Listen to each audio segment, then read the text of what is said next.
Hepe sa Station 4 sa Lapu-Lapu City Police mitataw ngaway nahitabong shooting incident sa Sitio Hawaiian, Marigondon atol sa pagbisita ni Lapu-Lapu City Mayor Junard Ahongtian sa namoong dapit aron sa paghusay sa isyu sa lunak. Siluan mayroon din sa report.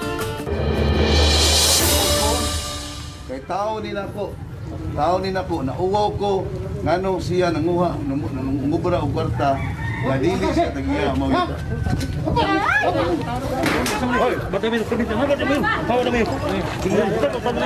Kalit nga nahunong ang pagpakiginabi ni Mayor Junard Ahongtian sa mga lumad sa Sitio Hawaiian, Barangay Marigondon, dihang kalit nga nadungog ang duha ka daw butos sa armas. Daling gisecure ang mayor sa iyang mga close-in security ug sa mga lumad.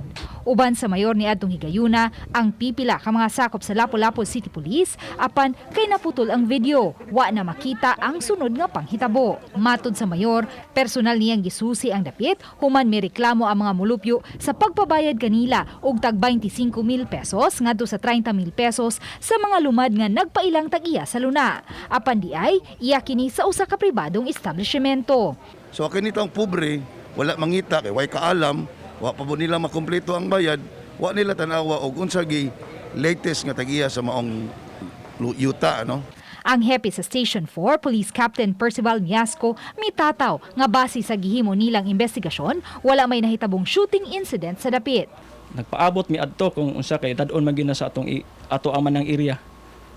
So para ito tabo wa man gyud niabot din ni tawag ko follow up na sad ko sa headquarters unsay nabutang didto nga blatter after sa nagresponde negative man. Murag atong nanunggan nga pabuto nga murag warning shot, no? Wala tayo nakita. Wala tayo nakita. So pasalamat lang nga dito ang atong kapulisan. Uban ni Godfrey Relian, Luan Merondina, Balitang Bisda.